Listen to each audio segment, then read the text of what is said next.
사연을 듣기 전에 대답하는 자는 미련하여 욕을 당하느니라.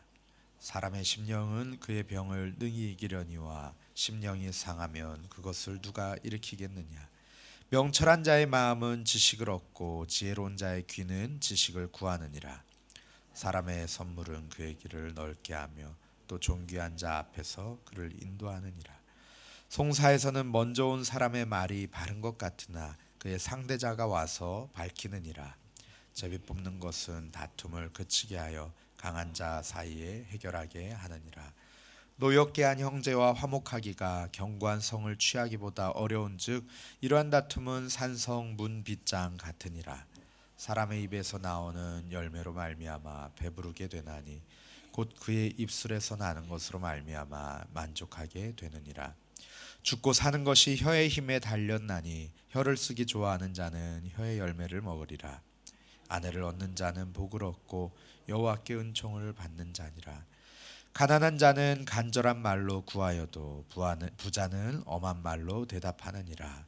많은 친구를 얻는 자는 해를 당하게 되거니와 친구는 형제보다 친밀하니라. 아멘. 잠언에서는 여러 차례 말의 지혜에 대해서 언급을 합니다. 오늘 말씀에서도 말의 중요성이 반복해서 강조되고 있습니다. 듣기 전에 말하는 자의 어리석음, 가난한 자와 부자의 말의 차이를 통해서 조심스러운 경청과 또 죽고 사는 말의 현실성에 대해서 교훈을 합니다. 거기에다가 가족과 결혼, 참된 우정, 상한 마음과 슬픔, 수치를 가져오는 미련함과 지혜의 가치, 또 의인을 억울하게 하는 송사와 또 제비뽑기를 통한 다툼의 해결 등 다양한 관계에 대해서 지혜를 전해주기도 합니다. 오늘 말씀을 경청의 지혜, 또 관계의 지혜, 말의 지혜라는 세 가지 범주로 나누어서 함께 살펴보기 원합니다. 먼저는 경청의 지혜입니다. 13절 말씀에서는 사연을 듣기 전에 대답하는 자는 미련하여 욕을 당하느니라 라고 말씀합니다. 미련한 자는 잘 듣지 않고 즉흥적이고 전후관계를 고려하지 않고 함부로 말합니다. 왜냐하면 그들은 마음에 교만이 가득하고 남에게 배우려고 하지 않기 때문이죠.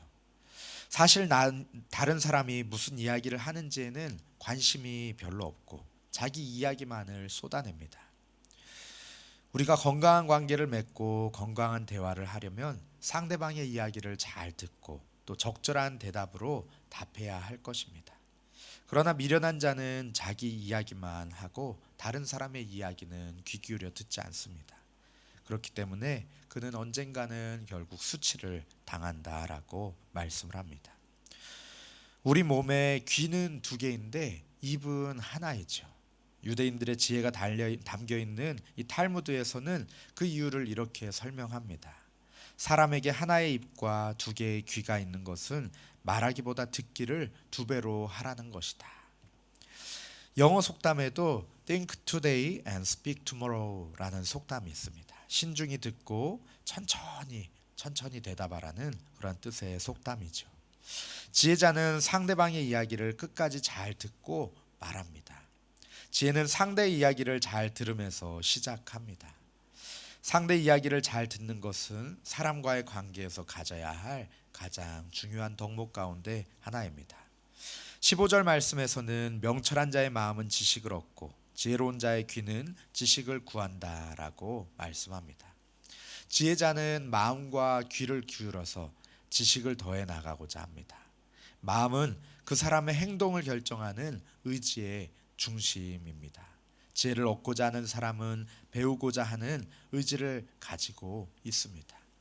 귀는 듣는 신체 기관입니다. 성경에서는 말하기보다는 잘 듣기를 더 강조하고 있습니다. 말을 잘하는 것도 중요하지만 잘 듣는 것은 더욱더 중요합니다. 성경에서 듣는다는 말은 순종하다라는 말과 같습니다. 잘 들어야지 또 잘 순종할 수 있는 것입니다. 부모와 스승과 하나님의 말씀을 잘 듣는다는 것은 그 말씀에 잘 순종한다는 의미입니다. 17절도 같은 맥락에서 듣는 지혜를 말씀하죠. 송사에서는 먼저 온 사람의 말이 바른 것 같으나 그의 상대자가 와서 밝히느니라. 송사에서 재판을 하려면 진실을 알아야 합니다. 그 진실은 당사자들의 말을 끝까지 들어봐야지만 알 수가 있습니다. 먼저 온 사람이 사건을 이야기하면 그 말이 진실로 들리지만 진실은 또 다른 당사자의 말까지 들어봐야지 드러나는 법입니다. 따라서 재판에서 성급하게 결론을 내리는 것은 피해야 할 일이죠. 그런 일은 재판뿐만 아니라 모든 분쟁에서도 적용됩니다. 한편이 100% 잘못하고 다른 한쪽이 100% 잘하는 그러한 분쟁은 거의 없다고 볼 수가 있습니다. 분쟁에는 항상 양쪽이 다 잘잘못이 섞여 있기 마련이죠. 따라서 진실은 모든 상황을 다 들어보고 난 후에 가려져야지 합니다. 재판뿐만 아니라 우리의 매일매일의 삶 가운데에도 늘 양쪽의 말을 들어봐야 합니다. 한쪽 말만 듣고 섣불리 판단하고 섣불리 비난하거나 비판하는 것은 지혜롭지 못한 태도라고 오늘 말씀에서 밝히고 있습니다. 듣는 것의 지혜에 이어서 두 번째는 관계의 지혜입니다. 삶에 필요한 여러 요소들이 있지만 관계도 역시 중요한 부분들 가운데 하나입니다. 삶이 관계로부터 시작되고 유지되기 때문입니다. 우리는 태어나면서부터 부모, 자식과의 관계를 갖게 되죠. 우리의 집에서는 부부 관계, 부모와 자식과의 관계, 형제나 친척과의 관계가 있고, 학교에서는 친구 관계, 선생님과의 관계, 또 선후배 관계가 있죠.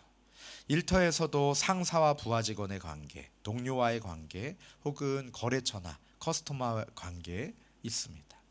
교회에서도 목회자와 성도의 관계, 목원들과의 관계, 성도들 간의 관계, 이렇게 한도 끝도 없이 나열할 수 있을 만큼 우리는 관계적인 인간으로 호모 레시프로쿠스로 살아갑니다. 이 관계들을 좋게 만드는 지혜도 중요한 일이지만 먼저는 우리가 가지고 있는 관계가 망가지지 않는 것이 사실은 더 중요합니다. 19절 말씀은 노엽게 한 형제와 화목하기가 견고한 성을 취하기보다 어려운즉 이러한 다툼은 산성 문빗장 같으니라 라고 말씀합니다. 너무나도 공감되는 말씀입니다.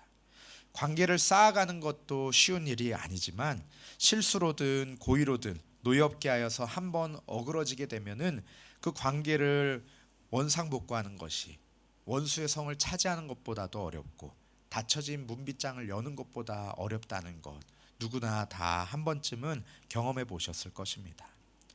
상대방의 마음이 다툼으로 인해서 상함으로 인해서 요새 굳게 닫힌 문빗장과 같이 닫히게 되면은 밖에서 우리가 아무리 애를 써도 쉽게 열리질 않습니다. 안에서만 열 수가 있죠. 우리가 다른 이들을 살아가면서 노엽게 할 일이 얼마나 있을까요? 주먹으로 때리거나 물건을 빼앗거나 그런 일을 우리가 하겠습니까? 아마도 입술의 지혜가 부족하기 때문에 말로 상처 주거나 다툼을 일으키기 때문에 그러한 관계에 문제가 생기고 어려움이 생기는 일이 대부분일 것입니다. 그렇기 때문에 다시 앞에서 말했던 것처럼 신중히 듣고 지혜롭게 말하는 그러한 관계의 지혜가 우리에게 필요합니다. 14절 말씀은 사람의 심령은 능히 그의 병을 이기려니와 심령이 상하면 그것을 누가 일으키겠느냐라고 반문하면서 그 마음의 중요함을 가르칩니다. 사람의 마음은 힘이 있어서 마음 먹기에 따라서 우리의 몸에 와 있는 실제적인 병도 이겨낼 수가 있습니다. 한편 마음이 상하면 일으킬 사람이 없고 견뎌낼 사람이 없습니다. 겉모습은 장사같이 보이는 사람일지라도 그 마음이 상하면 그 강해 보이는 육신도 함께 무너져 버리기 마련이죠. 그래서 잠언 4장 23절 말씀에서는 모든 지킬 만한 것 중에 더욱 내 마음을 지키라. 생명이 근원이 이에서 남이니라 라고 말씀하면서 지혜의 말로 너희의 마음, 하나님의 말씀으로 너희의 마음을 채우라고 말씀했습니다. 따라서 우리는 먼저 나에게 첫 번째로는 나에게 상처 주고 아프게 하는 말은 멀리하고 우리의 마음이 상하지 않도록 하나님의 말씀으로 채워서 건강한 심령을 가져야 할 것입니다. 그리고 다음으로는 다른 사람들의 심령을 상하게 하는 일이 없도록 주의 깊게 많이 잘 들어주고 지혜의 말들로 적게 이야기해야 할 것입니다. 16절에서는 이러한 인간관계에 선물이 도움을 준다라고 합니다. 앞에서 말한 뇌물이 아니라 선물입니다. 선물은 길을 넓게 해주고 중요한 사람에게로 인도합니다. 효과적인 면에서 본다면 뇌물과 큰 차이가 없어 보이지만 어떤 마음으로 주는지 또 어떤 마음으로 받게 되는지를 생각해 보면 그 차이를 우리가 알 수 있습니다. 또 18절은 제비 뽑기의 역할 그리고 또 유익을 제시하고 있습니다. 제비 뽑는 것은 다툼을 그치게 하여 강한 자 사이에 해결하게 하느니라. 아멘. 고대 이스라엘 사회에서 제비 뽑기는 참 중요한 기능을 했습니다. 하나님의 뜻을 물을 때 사용했던 방법이고 또 사람들 사이의 문제를 해결할 때나 또 하나님과 관련된 그 범죄의 문제를 해결할 때도 쓰였죠. 또 중요한 결정을 위해서 사용되기도 했습니다. 18절에서는 그뿐 아니라 재판 쌍방 가운데 강렬한 다툼이 있을 때에 제비뽑기가 그 둘 사이에 틈을 만들고 갈등을 멈추게 하는 유익이 있다라고 합니다. 왜냐하면 그 결과를 하나님의 뜻으로 받아들였기 때문이죠. 22절은 아내와의 관계에 대한 내용입니다. 제가 총각 때는 아내를 얻는다는 것이 단순히 배우자 만나서 결혼하면 그것이 복이고 하나님의 은총이다라고 이것을 이해해 가지고 얼른 장가가게 해주세요. 그렇게 기도를 했습니다. 그런데 결혼하고 살다 보니까 남편은 아내의 마음을 얻고 또 아내는 남편의 마음을 얻는 것이 복이고 또 은총받는 것이더란 말입니다. 모든 관계에서 잘 듣고 지혜롭게 말하는 것이 참 중요하지만 특히 가까운 관계에서는 편함으로 인해서 또 내 편이라는 생각으로 인해서 실수하기가 쉬운 것 같습니다. 오늘 하루 지혜의 말과 사랑과 축복의 말로 남편은 아내의 마음을 얻고 또 아내는 남편의 마음을 얻으시기를 축복합니다. 24절은 친구에 대한 잠언입니다. 친구도 경우에 따라서 해가 될 수 있고 또 때로는 형제보다 더 친밀하고 형제보다 더 유익한 그런 경우도 있다라고 말합니다. 친구가 해가 되는 경우는 분별 없이 너무 많은 친구를 두었을 때이지요. 대부분 시간을 친구와 보내다 보니 자기 발전을 위한 그런 시간을 가질 수도 없고 또 가정이나 다른 중요한 관계들을 소홀히 할 수도 있고 또 가산을 탕진할 위험도 있기 때문입니다. 오늘 말씀은 많은 친구들보다도 오히려 진정한 친구, 형제보다 나은 친구를 얻는 것이 지혜라고 말씀을 합니다. 또 반대로 생각한다면 우리 자신이 다른 친구들에게, 다른 이들에게 그런 친구가 되어야겠습니다. 경청의 지혜와 관계의 지혜에 이어서 마지막 말의 지혜입니다. 20절 말씀은 사람은 입에서 나오는 열매로 말미암아 배부르게 되나니 곧 그의 입술에서 나는 것으로 말미암아 만족하게 된다라고 말씀을 합니다. 사람은 말에서 자신의 성취감을 맛봅니다. 입에서 나오는 열매는 말로 인해서 얻게 되는 유익한 결과로 만족감을 얻게 된다는 것을 표현합니다. 이 잠언에서의 배부르게 되다 또 만족하게 되다라는 것은 마음에서 얻게 되는 만족감을 음식을 먹은 후에 포만감 그것으로 표현한 것이죠. 하지만 이 잠언에서는 말로 인한 지나친 만족감에 대한 경고의 성격도 가지고 있습니다. 자신의 의견이 이루어지고 원하던 결과를 얻게 되더라도 그것에 지나치게 만족하는 일은 위험하다는 것입니다. 지혜자는 말의 힘을 알고 그것을 함부로 쓰기보다는 제한적으로 지혜롭게 잘 사용해야 된다라고 21절에서 계속해서 강조하고 있습니다. 죽고 사는 것이 혀의 힘에 달렸나니 혀를 쓰기 좋아하는 자는 혀의 열매를 먹으리라. 말 한마디가 어떤 사람에게는 생명으로 이어질 수도 있고 또 반대로 죽음으로 이어질 수도 있다라고 말씀을 합니다. 이 후반부에서 혀를 사랑하는 자는 혀의 열매를 먹으리라 라는 뜻은 말하기를 지나치게 좋아하는 것이 얼마나 위험한지를 경고하고 있습니다. 혀의 열매는 항상 달콤한 것이 아니기 때문이죠. 죽고 사는 것이 혀의 힘에 달렸다라고 말씀을 합니다. 말과 입은 열매로 표현되는 결과가 있습니다.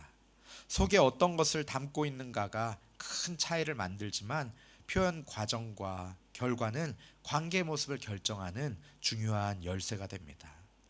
우리는 항상 조심해서 말하고 배려해서 말하면서 아름다운 입술의 열매를 맺어야겠습니다. 우리는 어려서부터 학교에서 말하기, 듣기를 배우지만 지혜롭게 말하고 지혜롭게 듣는 것은 배우지를 않습니다. 그러다 보니 지혜롭고 신중하게 듣지 못하고 오히려 우리의 말로 다른 사람을 상처 주고 관계를 어렵게 만들 때가 종종 있습니다. 한번 내뱉은 말은 쏟아진 물처럼 주워 담을 수가 없습니다. 오늘 하루 말씀을 기억하면서 지혜롭게 듣고 또 지혜롭게 말하며 하나님께서 우리에게 허락하신 귀한 관계들을 풍성하게 하는 저와 성도님들 되시기를 간절히 축복합니다.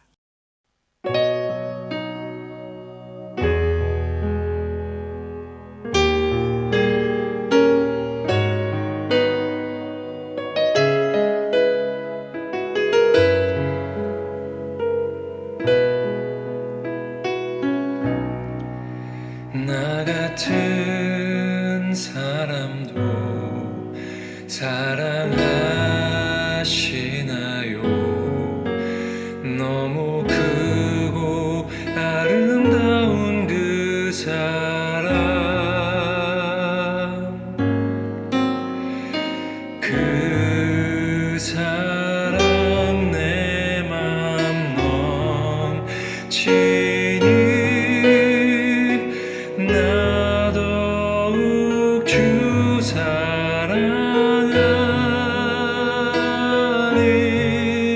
나의 하나님, 살아계신 하나님, 당신의 뜻 이루어 주옵소서. 나의 하나님, 살아계신 하나님, 당신의 길 가게 하소서.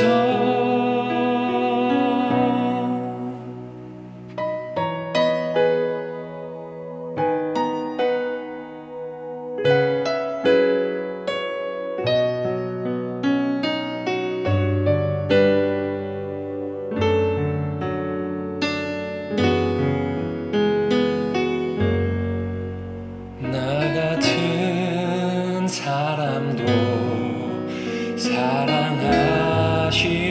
사랑하시나요? 너무 크고 아름다운 그 사랑, 그 사랑 내 맘 넘치니 나 더욱 주 사랑하리. 나의 하나님, 살아계신 하나님, 당신의 뜻 이루어 주옵소서. 나의 하나님, 살아계신 하나님, 당신의 길 가게 하소서. 나의 하나님, 살아계신 하나님, 당신의 뜻 이루어 주옵소서. 나의 하나님, 살아계신 하나님, 당신의 길 가게 하소서.